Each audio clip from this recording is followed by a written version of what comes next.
Hey there, cats and kitties. I am the Blues Man, John A. Blues, and with this video, we discuss my thoughts on episode 9 of the anime series, Gabriel DropOut. And as soon as I knew it was going to be Christmas, New Year's time, it didn't immediately strike me that it was going to be Vinay who was singing Jingle Bells at the start of the episode. I was, taking it in and realizing, okay, it's Christmas time. For all intents and purposes, how are the demon girls going to react to this? I shouldn't have been the least bit surprised that Vinay, with the nature of her character, she would be all celebratory. She would be about having fun and celebrating Christmas in spite of its being Jesus' birthday and all these things that would be more conforming to the heavenly girls, and Raphael is there because Vinay's feeling very guilty as a demon. Maybe I shouldn't be so into this. Maybe I shouldn't be so into the celebratory nature of it. And Rafi's like, calm down, girl. It is kind of, because we're in Japan, it's kind of a commercial holiday, and it's not really, there isn't so much a religious connotation as elsewhere in the world. So you're skirting by on a thin line. You're fine. Don't worry about they get a call from Satania, who is much more conforming to what I would have assumed the demon girls to be in reaction to this. She's like, we must destroy the world, or the hopes and dreams of everyone, crush them under the weight of our demonic prowess, the prowess of hell. And she races over, of course, to Vinay's joy. It's just hilarious, the absolute twisted hell they put her through. They're like concocting this Indian snake charmer way of trying to hypnotize her with the lemon buns and everything like that. I think she actually might have gotten to eat one. I'm not sure. Don't hold me to that. But I think maybe she got to eat one of them finally. Then we saw, of course, and they wait till the last effing minute to call Gabrielle over after they've gone through the whole, trying to get Satania focused away from Christmas and creating the cake, and she can do it however she wants. It ends up being like a horrific devil cake, not devil's food, but just a devil cake, an evil cake. There's a pentagram on it and everything like that. Oh, and then one little reindeer on top. But they're doing this just to pacify her, and when Gabrielle comes over, they've gotten to the bitter end of this because Raphael, they're trying to talk Satania into getting into costume because she's going to be the star of the day and everything, and it turns out to be like a female Santa outfit or whatever that Raphael ends up donning instead. And then when they come out of the room, she's in, Satania's in like a reindeer outfit. She looks like a little lost puppy, almost literally. And so, of course, when Gabrielle gets there, she's tied up. She's like being held against her will. She's squirming around on the floor.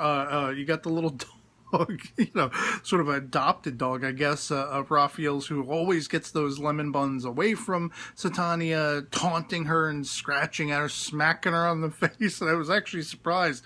The dog just gets that glow in his eyes and just boom, boom, boom, right across her cheeks. And so, it was hilarious to the effect of just running it into the ground, holding Satania against her will. Gabrielle didn't seem to even want to be there. She could care less that this is a holiday. It's like, where's my money? Where's my being championed and worshipped and all these things? And they're going to a shrine, because it's now New Year's. It's like, I guess they skipped ahead timeline wise or whatever. And it's hilarious that I don't know what the drink was. I'm not familiar with it. I don't remember what they called it. But one swig of it, and Gabrielle's completely sloshed. She's fit-chased out of her gourd, and suddenly she's the one who's about, let's destroy the world, the horn of the apocalypse and everything. And it's just like, oh, man.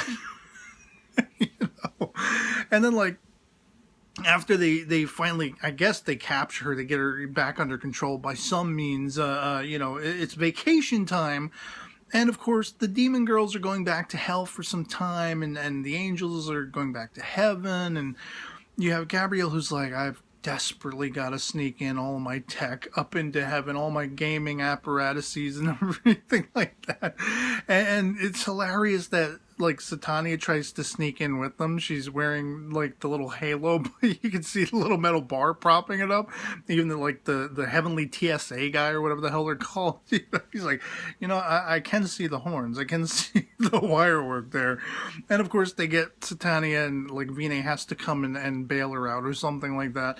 But Gabrielle, Raphael passes through fine. Gabrielle, every single item she has is being called out immediately. She has like a little cake box or something. There's the little PAP, I guess they called it, like the PSP stand-in. And then she's got like a DVD player or whatever it is, and she's trying to make it out to be like a pancake maker. She's like, you open this little compartment, you put the crap in, and then you get a hot pancake. Oh, never mind the screen. That's probably just the heater, And then like her laptop, and she's like, but really, genuinely, I'm not going to BS you anymore. She's thinking internally this, but I think her mannerisms and anything, the guy knows exactly what's going on, because she's like, I've actually been using this laptop for heavenly, divine purposes. I've been helping people and doing this stuff, saving humanity, and so it's going to be very integral. If I go into heaven, I need it. Can I please have it? And he's like, well, it's kind of funny. We've actually in our local libraries up here in heaven, we now have Wi-Fi. We now have computers. If you really desperately need to get on the internet and everything like that, you can do it. You can research. You can help humanity. No gaming. That's the key. No gaming and everything like that. And of course, she's just crushed. Absolutely crushed by this.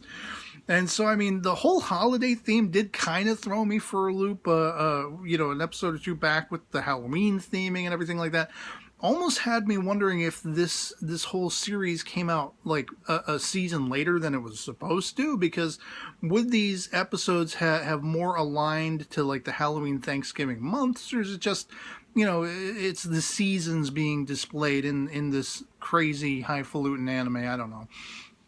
I don't think there would have been enough episodes, quite frankly, between October, November, and December to actually align them all. I think it was just a couple episodes ago that it was Halloween. And the Christmas themology, if you will, the New Year's stuff, it was hilarious that we begin with Satania wanting to like destroy the world and take out everybody, do anything antithetical to celebrating Jesus and Christmas and all these things. She had to be bribed in all these convoluted, mind-bending ways. And then she just had to be held against her will. And then, of course, Gabrielle around New Year's gets herself drunk and she wants to destroy the world and everything like that. And it was, once again, a hilarious time, The entire chain of events was pretty freaking hilarious, and I can't wait to see what we have in store in the next one. Love to hear from you guys in the comments below. If you've seen episode 9 of Gabriel DropOut as well, what you thought of it, if you had as many, laughs as I did watching this one, if you were surprised as I was that it was like Christmas time and everything. And they actually managed to make the entirety of the episode, while it was still kind of vignette format, as far as starting with Christmas, moving on to New Year's, and then, we're on vacation, we're going back to our respective hubs or whatever like that. It still kind of had that framework, but at the same time, the themology of it, the holidays and everything like that, it all conformed to really give it a cohesive, like a whole sensation by the end, that it was like a full episode, rather than really fully pushing forth the idea that each segment was like its own skit and everything.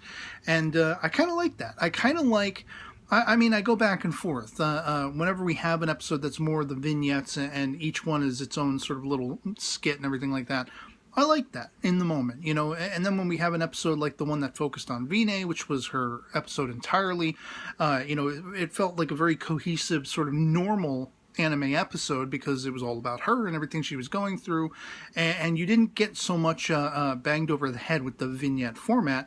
And this episode was kind of conforming to that, and I find I enjoy that just as much. So this series overall is enjoyable. Let me know what you thought about it. Love it or hate it, anything goes in the comments below. Just love having that conversation. And yeah, that'll be pretty much it for me on this. With this video finds you well, and I'll catch you all later. Peace.